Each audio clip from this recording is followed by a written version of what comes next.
2025-ci il üçün ölkədə 5-ci sosial islahatlar zərfinin qəbul edildiyi bildirilib.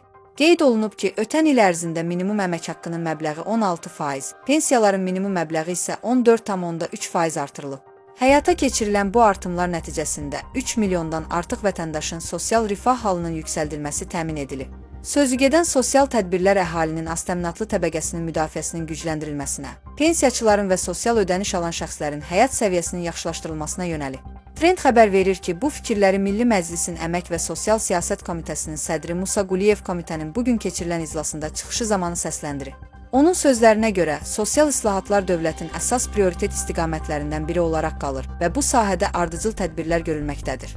Komitə sədri bildirib ki, 2019-cu ildən başlayaraq ölkədə Prezident İlham Əliyevin tapşırıq və göstərişlərinə uyğun olaraq 5 dərin və əhatəli sosial islahatlar paketi qəbul edilib. Bu islahat paketləri əmək haqqları, pensiyalar, sosial müavinətlər, təqaüdlər və ünvanlı sosial yardım mexanizmlərini əhatə edir. Həmin paketlərin illik maliyyə dəyəri 8 milyard 500 milyon manat təşkil edir və nəticə etibarilə 4 milyon vətəndaşın sosial təminatının əhəmiyyətli dərəcədə yaxşılaşdırılmasına xidmət edir.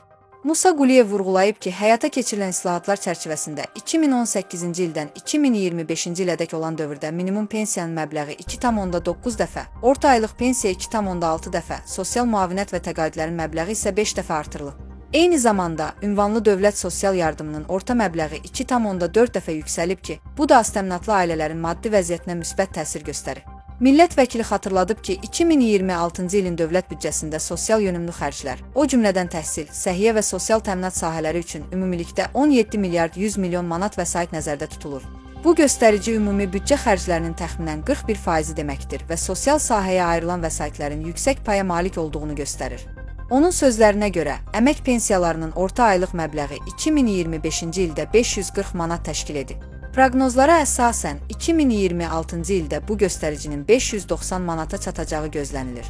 Eyni zamanda, cari ildə yaşa görə pensiyanın orta aylıq məbləğinin ötən ildəki 576 manatdan 53 manat artaraq 629 manata yüksələcəyi proqnozlaşdırılır.